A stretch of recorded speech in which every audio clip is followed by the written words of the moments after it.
মাসি তুমি হারিয়ে গেলে আমাকে কি করে চিনবে? এই তোমার হলুদ শাড়ি, হলুদ শাড়ি দেখে? এই শাড়ি।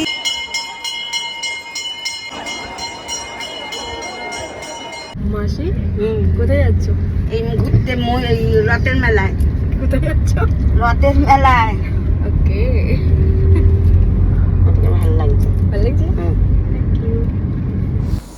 আমরা চলে এসেছি বিধাননগর রথযাত্রাতে, উৎসব মেলাতে। তো দেখো, প্রথমেই আমি ঢুকেই অনেক পোজ দিয়েছি, অনেক রকম। মুদ্রা কথা, পারফেক্ট ক্যামেরাম্যান না থাকলে যা সমস্যা হয়, মাসিকে দিয়ে তাও বা তুলিয়েছি। আর এইসব সিনগুলো দেখো, মেলা দারুণ লাগবে। কেউ থাকলে ওঠার চান্স নিতাম, বাট কেউ নেই, ওই জন্য ওঠার চান্সটা নিইনি একা একা। আর আমার নাগরদোল্লা চড়তে বেশ ভালোই লাগে। আর এই সব জিনিসগুলো তো ভীষণ ভালো লাগছিল, কাঠের। আর সবথেকে বড় কথা, মেলা এখনও 15 তারিখ পর্যন্ত থাকবে।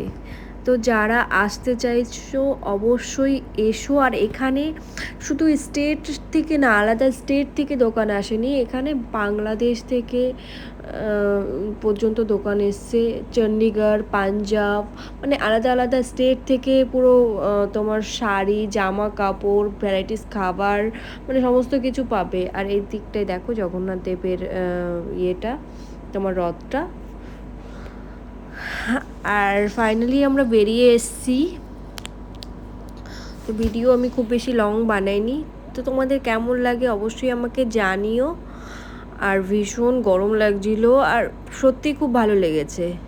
বলো কেমন লাগছে? আর মাসির এই হলুদ শাড়ি, মাসি যদি হারিয়ে যায়, মাসি বলছিল যে আমি এদিকে কখনো আসিনি, হারিয়ে যাব। তো আমায় কেমন লাগছে এটাও কমেন্টে জানিও। তো আজকের মতন এইটুকুনি, টাটা, বাই বাই। তোমরা সবাই খুব ভালো থেকো, আর পারলে এসো প্লিজ, মেলা দেখে যেও। এখনও পর্যন্ত 15 তারিখ পর্যন্ত থাকবে। তো অনেক শপ আছে, যারা শপিং করতে চাও, অনেক দোকানপাট আছে, মানে